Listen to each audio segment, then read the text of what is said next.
Welcome students. In previous lecture we see that the AC circuit containing resistance only. Now the next article, that is where AC is applied to pure inductor, that is inductor has a very low resistance. So we see how the voltage and current varies, whether they are in phase or not. So let us consider a simple AC circuit containing a inductor of inductance L,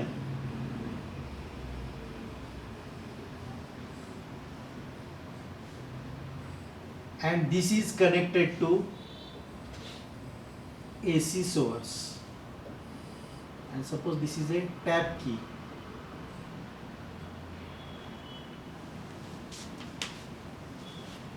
Now if we apply the AC supply to this inductor, then supplied EMF is given by equation E, that is equal to E0 sin omega t. So when we push this key, the current goes on increasing, and we see that as current goes on changing, the magnetic flux associated with this inductor goes on changing, and the back EMF is induced in that, or back current is induced in that inductor, and which opposes the increase in that current, and therefore the induced EMF is given by equation E dash is equal to minus L di by dt, where L is the inductance of inductor and di by dt is the rate of change of current flowing through that inductor.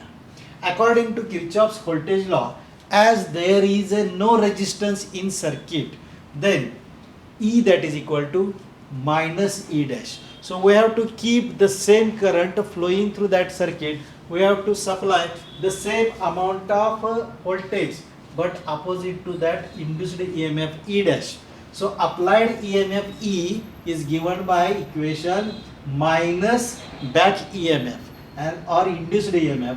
Therefore E, that is equal to minus E dash. Now substitute the value of E dash.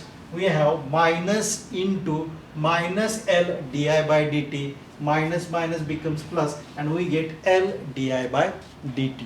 So this is the supplied EMF. Now from this equation we have di, that is equal to dt goes on numerator and L goes on denominator. So we have E upon L into dt. So this is the expression for change in current. Now we have to derive the expression for current. We have the expression for EMF given by equation 1. So to obtain the expression for I, so integrate this equation, integration di is equal to integration E upon L into dt. So integration E upon L into dt, but E, that is equal to E0 sin omega t. Now substitute that value of E instantaneous. So integration E0 sin omega t upon L into dt. L is a constant, take outside from the integration sign. We have E0 upon L sin omega t into dt. Now the integration of sin omega t dt is minus cos omega t upon omega plus constant. Now this constant represents the current, and that constant is independent of time. Hence there will be no constant, or the value of that constant is 0, because the first term depends upon the t, and there will be variation in the first term, but the second term which indicate the constant is independent on time t, therefore it is 0. So this constant is 0. So this integration constant is 0. Therefore we have I, that is equal to E0. Take this omega outside the bracket. We have E0 upon omega L cos omega t minus E0 omega L upon cos omega t. But we know that cos theta, that is equal to sin 90 minus theta. Therefore we have minus E0 upon omega L sin pi by 2 minus omega t. Now this may be written as, if we multiply minus side inside, we get E0 upon omega L into sine omega t minus pi by 2. But the value of sine function is maximum, that is plus 1, then current will be maximum and it may be represented by I0, that is the peak value of current. So we get I0 sine omega t minus pi by 2. So we have I that is equal to I0 sine omega t minus pi by 2, and E that is equal to E0 sine omega t, and I that is equal to I0 sine omega t minus pi by 2. So where E0 that is equal to I0 that is equal to E0 upon omega L, and that is called as a peak value of current. So if we compare the equation 1 and equation 2, that is E that is equal to E0 sine omega t and I that is equal to I0 sine omega t minus pi by 2, it is clear that current lags behind the voltage by angle 90 degree or by angle pi by 2 radians. So when AC is applied to pure inductor having a very low resistance, then current and voltage both are not constant, varies sinusoidally. E is given by equation E0 sine omega t and I is given by equation I0 sine omega t minus pi by 2. But both are not in phase. The phase difference between them is pi by 2, and here the voltage leads the current by angle pi by 2.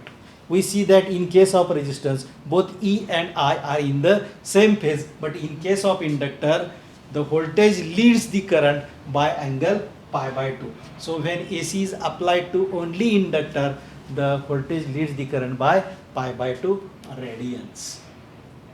Now if we draw a phasor diagram,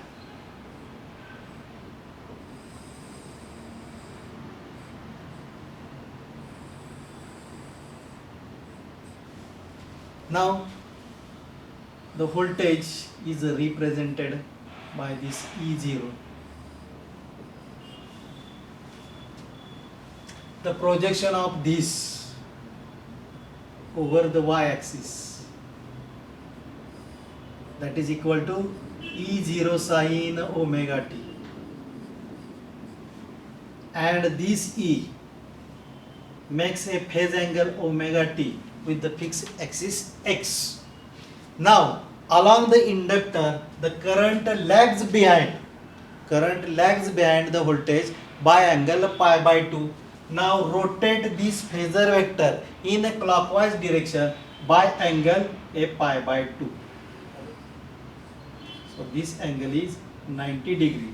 Then this represents the current, and the projection of this current over the y-axis gives the instantaneous value of current, that is I0 sine omega t minus pi by 2. If we represent here, so it may be written as I0 sine omega t minus pi by 2. So this is the phasor diagram of voltage and current, or EMF and current, when AC is applied to complete circuit. This is the diagram from your textbook. So this is the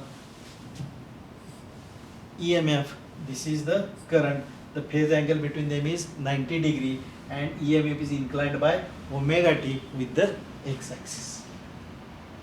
So phasor representing the peak value E0, making angle omega t with the horizontal axis, as current lags behind the voltage by 90 degree as shown in the figure. So if you may see this animation, there are two vectors. So one vector is indicated by blue ink and other vector is indicated by red ink. So here blue is in forward direction and red is lags behind the blue vector by angle pi by 2. So here blue vector indicates the voltage while red color indicates the current, and this current lags behind the voltage by phase angle pi by 2. So this will be animation of phasor diagram and sinusoidal variation in the current and voltage.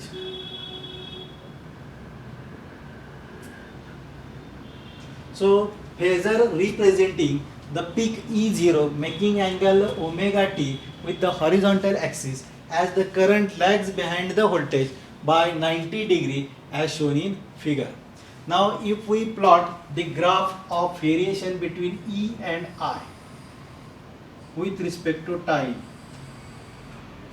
suppose this is omega t, then the voltage is represented by this sinusoidal wave.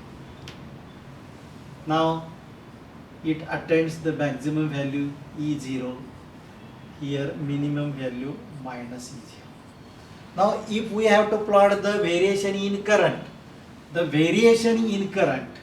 so here the current lags behind the voltage by angle pi by 2. So this value is pi by 2, this is pi, this is 3 pi by 2 and this is 2 pi. So this value is attained by the current by phase angle pi by 2.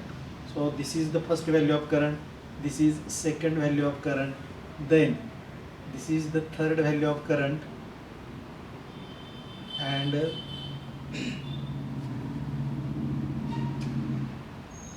this is the minimum value. So if we plot the variation in current, is as shown in figure. The current lags behind the voltage by phase angle pi by 2. So current attains this 0 value with the, if we compare with the voltage by phase lag of pi by 2. So this figure from your book represents the variation in E and I with respect to omega t when AC is applied to pure inductor only, and it is clear that the variation in current lags behind by the phase angle pi by 2 with respect to voltage. Now the next concept, that is the inductive reactance, which is represented by XL.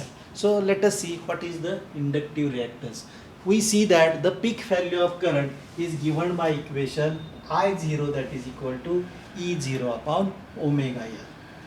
So if we compare this equation with the Ohm's law, that is I0 that is equal to E0 upon R, and R is the resistance and which opposes the flow of current. Similarly here omega L opposes the flow of current through that inductor, and this opposing nature of inductor to the flow of alternating current is called as a inductive reactance, and it is represented by XL, and it is denoted by XL, and XL is given by equation. So here XL is equal to omega L, where omega is the angular frequency, and which is equal to 2 pi f, where f is the frequency of AC, and it is given by equation 2 pi f into L, where f is the frequency of AC and L is the inductance of inductor. So the function of inductive reactance is similar to that of resistance in a purely resistive circuit, and it opposes decay as well as the growth of the current through inductor.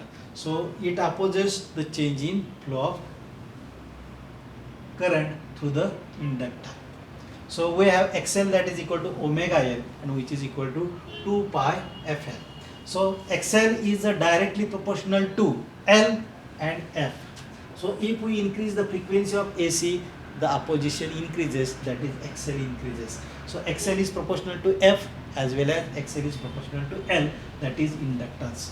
The dimensions of inductive reactance is same as that of the resistance, and its SI unit is ohm. So inductive reactance is measured in ohm. For a DC circuit, there is a no frequency, that is F is equal to 0, and therefore XL is equal to 0. So inductor never opposes to the flow of DC current through it, but it opposes to the flow of AC circuit with a high frequency. So this is about the AC circuit with inductor only. In this topic, in this article, we see that the variation in current and voltage when we apply the AC to the pure inductor only. We see that the E and I both are not constant but varies with sinusoidally, but both are not in phase. Here voltage leads the current by phase angle pi by 2, and we see the concept of inductive reactance, which is equal to XL and which is given by equation 2 pi FL. So this inductive reactance is directly proportional to frequency of AC. So this is about the AC circuit with inductor only and the concept of inductive reactance. So we stop here.